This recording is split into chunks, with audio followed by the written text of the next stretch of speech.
Кыргыз адабияты өтө кызыктуу адабият, ошонун бирге өтө татаал адабият деп айтар элем.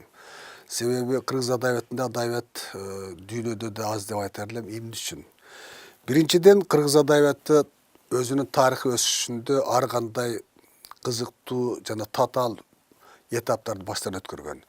Кыргыз адабиятынын кээ бир үлгүлөрү Алтай менен Батыш Монголиядан тартып Ысык көлдүн жээгиндеги жана таластагы таштардын бетинде, бал таштардын бетинде калган. Кыргыз адабияты элдик акындардын оозу менен жаралган кыргыз адабияты. Ошол илгерки легендарлуу акын Токтогул менен Кетбукадан баштап кийинки Токтогул, Алымкул сыяктуу акындарыбызга чейин. Кыргыз адабияты эмне үчүн татаал деп айткан себебим, кыргыз адабияты биринчи китеп чыкканга кагаз бетинде жазылган кыргызча китеп, адабий китеп чыкканда быйылкы жылы 106 эле жыл болду.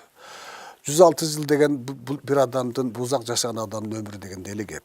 Бирок ошонун бирге кыргыз адабияты эмне үчүн татаал, өтө оригиналдуу жана эч кимге окшошпогон түшүнүктүү дагы бир себеби, кыргыз адабияты кыргыз тилинде эле эмес, кыргыз адабияты орус тилинде да жазылды. Бул өтө кызык нерсе. Башкаларга ушинтип айтсаң түшүнбөйт. Кантип кыргыз адабияты болсо кыргыз тилинде эмес, башка тилде жазылса, анан силер аны кыргыз адабияты деп айтасыңарбы деп. Ооба, биз ушинтип айтабыз. Себеби бизде башка айлабыз жок. Мына биздин эң мактанган, биздин эң улуу жазуучубуз, биздин мындак улуттук сыймыгыбыз жана адабиятыбыздын чыныгы, пили, лөк деп айтсак болот. Айтматов эки тилде жазган. Негизинен эң улуу чыгармаларын, негизги чыгармаларын бул киши орус тилинде жазды. Бирок буну биз орус адабияты деп айтпайбыз, биз буну кыргыз адабияты деп айтабыз. Мен эмнени айткым келип атат? Ушул жерден мен Айтматовдун мурунку лекциямда айттым, Айтматовдун экзистенциализми деп. Ушул жерден бүгүнкү күнү мен сиздерге дагы бир теманын башын козгоп кетейин деп атам. Ал Айтматовдун өмүрүндөгү жана Айтматовдун чыгармачылыгындагы эч качан бүтпөгөн, өмүрүнүн акыркы күнүнө чейин созулган амбиваленттүүлүк. Амбиваленттүүлүк деген сөз, эгерде жөнөкөй тил менен айта турган болсом, экиге бөлүнүү деген сөз. Эки турмуш менен жашоо, эки бир полюстун ортосунда жашоо, дайыма эки жакка бөлүндү болуп жашоо, ушундай ортосуна бир консенсус аракети, эки нерсенин ортосунан консенсус же бир келишим табуу трагедиясы деп айтарым керек болсо. Ушул жагынан караганда Чыңгыз Айтматовдун өмүрү, анын чыгармачылыгы чындыгында да ушул адабий чыгармачылыкка амбиваленттүүлүктүн эң өтө кызыктуу көрүнүшү деп айтар элем. Биринчиден, Чыңгыз Айтматов дайыма эки нерсенин ортосунда жашады да. Биринчиси эки тилдин, кыргыз тили менен орус тилинин ортосунда жашады бул киши. Кыргызча да жазды, эң сонун орусча да жазды, ошол орустардын жазуучуларынан керек болсо мыкты кылып. Экинчи жагынан Айтматов эки маданияттын ортосунда калыптанды. Кыргыз маданияты менен орус маданиятынын ортосунда калыптанды. Ошодон будан тышкары Айтматовдун турмушунда да ушундай нерсе кездешти.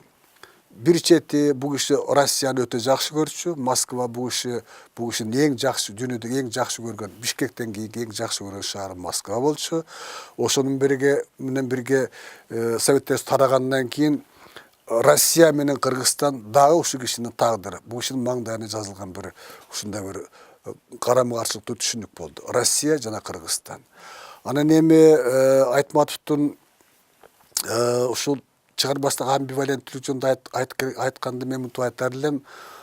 Бул нерсе жалпы эле кыргыз элинин 20 жылдагы тагдыры деп айтар элем. Айтматовдун тагдыры жеке эле Айтматовдун тагдыры эмес, бул бүт баарыбыздын, кыргыз элинин тагдыры болуп калды деп айтар элем. Себеби мынакей бүгүн биз эгемендүү турмушта жашап атабыз, бирок эгемендүү Кыргызстанда жашап атабыз, бирок биз өзүбүз айта алабызбы? Жалаң эле кыргыз тили менен же Кыргызстандын эле кызыкчылыгы менен жашап атабыз, башкалар бүттү деп айта алабызбы? Жок. Бүгүнкү күндө дагы ошол эле орус тили менен кыргыз тилинин ортосунда жашап атабыз. Экинчи жагынан мына биздин элибиздин көпчүлүгү дале болсо орустар менен жакын бололу, Россия менен жакын бололу деген ойду айтып атат. Бул биздин тагдырыбыз болгон экен, ошо биздин тагдырыбыз Айтматовдун турмушунда, анын чыгармачылыгында абдан бир кызыктуу бир экинчи жагынан трагедиялуу бир нерсе, бир көрүнүш, бир кубулуш болду деп эсептейм. Ошондуктан мен айтар элем, Айтматов кандай жазуучу? Кыргыз адабиятындагы Айтматовдун өтө таанымал белгиси кандай дегенде мен айтар элем, Айтматов бул гибрид жазуучу. Эки тилдин ортосунан гибрид жасаган, ортосуна бир кызыктуу бир стилди, кызыктуу бир тилди таап чыккан жазуучу. Экинчи жагынан орустун бир атактуу сынчысы Лев Аннинский деген бир жолу айтты эле Айтматов жөнүндө. Буну 1970-жылдардын этегинде ушинтип айткан Айтматов жөнүндө. Айтматов бул кентавр деп. Кентавр дегенде балким билесиздер, кентавр деген бу грек мифологиясындагы ошо бир түшүнүк бар. Башы мында денесинен бел курчосунан жогору жагы адам сыяктуу, бел курчосунан тиги жагы ат сыяктуу, 4 аяктуу ушундай бир башы адам, калган дене бою ат сыяктуу нерсени ушу бир мифологияда ушундай түшүнүк бар, кентавр деген. Лев Аннинский айтчу, Айтматов бул кентавр деп. Башы, мындайкында башы, дүйнөсү, жүрөгү бүт баары кыргыз, ошону бирге тили орус, ошону бирге бул кишинин турмушу да ушу эки маданияттын ортосунда, эки цивилизация ортосунда чыккан жазуучу деп айтар эле. Мен дагы бир түшүнүктү айтар элем, Айтматовдун ошол чыгармачылык бейнесин тартканда дагы бир грек мифологиясында дагы бир түшүнүк бар, эки баштуу Янус деген. Двуликий Янус деп коет, эки жүзү, эки кыргызча жөнөкөйсү эки баштуу Янус деп айтсак да боло берет. Ушул тагдыр Айтматовдун тагдырына туура келген экен. Айтматов ушул тагдырдан эч качан кете алган жок, кетүүгө кереги да жок болчу балким менин оюмча. Анткени Советтер Союзунда Айтматов бул бир Советтер Союзунун бир эң эле саясатынын жана маданият жетишкендиги Айтматов болчу. Себеби өзүнүн тилин да эң сонун билип, ошонун бир орустун тили, жалпы Советтер Союзу сүйлөгөн тилди да эң мыкты билген, ошол тилдин жеткен чоң устаты, мастер катары таалган жазуучу эле. Бул амбиваленттүүлүк деген нерсенин Айтматовдун тагдырын бүт өмүр бою аралап өткөн бир эң кызыктуу мисалы, мен айтар элем, бул анын акыркы романы Тоолор кулаганда, Когда падает горы деген чыгармасы деп айтар элем. Айтматов бул чыгармасында бир өзүнүн өмүр бою коштоп келген бир маселени козгоп өттү да.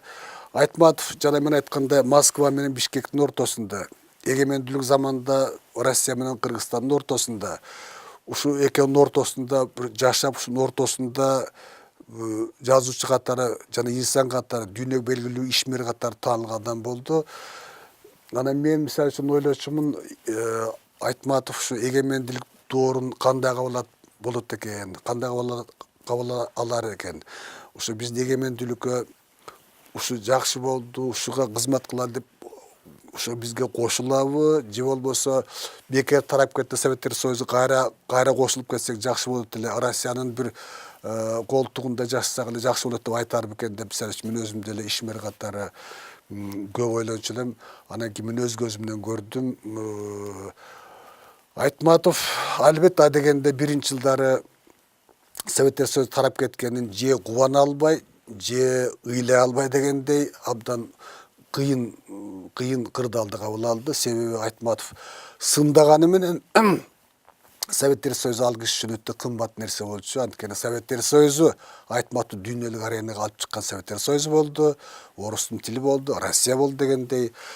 Анан ошол Кудай жалгап, Айтматов чынында улуу киши экен, чынында да биздин бир лидерибиз, биз үчүн пайгамбар сыяктуу киши экен.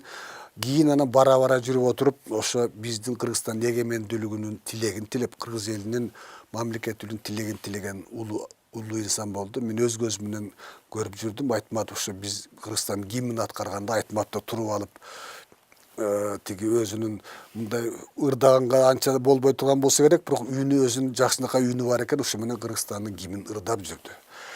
Бул албетте Айтматовдун улуулугунун бир белгиси, бирок Советтер Союзунун тарап кетишин Айтматов болду эми Советтер Союзу тарады, ушу менен унутуш керек деген ойда болду деп айтсам терең жаңылар элем.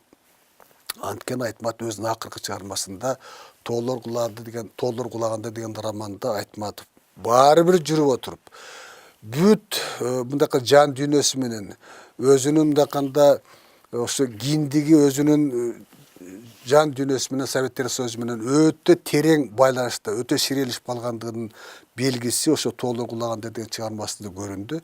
Себеби Тоолор кулаганда деген чыгармада эмне жөнүндө жазды Айтматов? Айтматов өз жөнүндө жазды. Арсен Саманчин деген киши чынын айтканда Айтматовдун эле прообразы. Бул жөнүндө адабиятчылар баары көп эле жазып атат. Анысы өзү да айтып атат чыгармасында. Горбачевдун досу, СССРге белгилүү адамдардын бири болгон Саманчин деп ачык айтып атат. Анан бул чыгармада Айтматов өзүнүн акыркы чыгармасын жазганда менин оюмча эки нерсени bir maksat kılmış ekin nerseni toktolup ketkendi maksat kılgan деп эсептейм. Birincisi Советтер Союзу кулаган чоң империянын кулаганын кесепеттери жанагы трагедиясы. Экинчиси Айтматов ушул чыгармасында өзүнүн жана мен айтканда амбиваленттүүлүк, ушу эки дайыма эки нерсенин ортосунда бөлүндү болуп жашаган өмүрү, чыгармачылыгы кыргыз тили менен орус тили, Кыргызстан менен Россия жана ушул сыяктуу маселелер. Ошонун этегинде Айтматов ушул өзүнүн амбиваленттүүлүк, бөлүндү, эки бөлүнгөн, эки нерсенин эки оттун ортосунда калган чыгармасы, эки стихия, эки цивилизациянын ортосунда калган чыгармачылыгынын жыйынтыгын чыгарып, бирок бул жыйынтык Айтматов трагедиялык пафос менен жазып чыкты. Арсен Саманчин чыгармасында бир ошондой мындай айтканда ок жаңылып каза болот, атайын аны эч ким өлтүрөйүн деп өлтүрбөйт, акырында ошентип каза болот. Арсен Саманчин, мен жана айтып өттүм, Арсен Саманчин Айтматов өзү атайын эле көрсөтүп, өзүнүн прообраз сыяктуу көрсөтүп атат ал чыгармада. Экинчи жагынан Советтер Союзунун кулашын Айтматов метафора түрүндө тоо сыяктуу элестетип, тоолор кулаганда деп жазып чыкты. Ошону менен бирге мен айтар элем, мен ойлойм, мен уккан студенттер, окуучулар түшүнөт деп ойлойм. Айтматов бул чыгармасын кайсы бир деңгээлде, кайсы бир маанеде өзүнүн керези, өзүнүн осуяты, эң негизгиси өзүнүн коштошу чыгармасы катары жазды. Мен айтар элем ошондуктан Тоолор кулаганда романы Айтматовдун коштошу романы.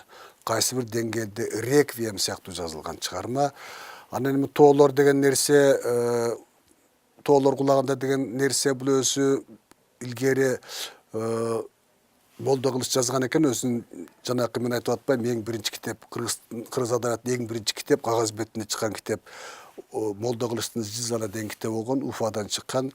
Ошо китептин аты Удаятова, аты Зилзала экен. Ошо болжол менен бир 100 жылдан кийин Айтматов роман жазып, анын аты дагы Тоолор кулаганда синоним издей турган болсо Зилзала деген сөз да. Ошентип Айтматов Тоолор кулаганда дегенде өзү дагы бул дүйнөдөн кетерин алдын ала сезгендей болуп, албетте Айтматов биз үчүн тоо, Айтматов билчү, өзүнүн тоо кыргыздар үчүн тоо экенин, сеңир экенин билчү.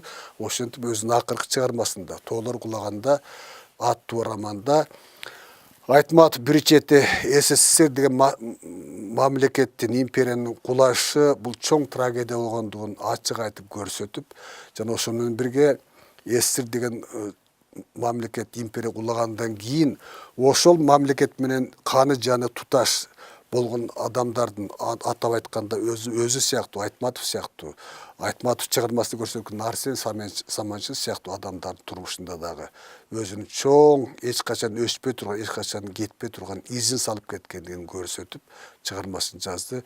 Мен ойлойм, бул чыгарма финалдык чыгарма, Айтматовдун коштошу эле эмес, финалдык чыгармасы, кайсы бир деңгээлде жыйынтык чыгармасы, итоги деген сыяктуу нерсе. Ошондуктан мен айтар элем, Айтматовдун бул чыгармасы чоң доордун акыркы точкасы, акыркы чекити, 20-кылымдагы кыргыз адабиятынын акыркы финалдык аккорду же точкасы деп айтар элем. Саламатта болуңуздар.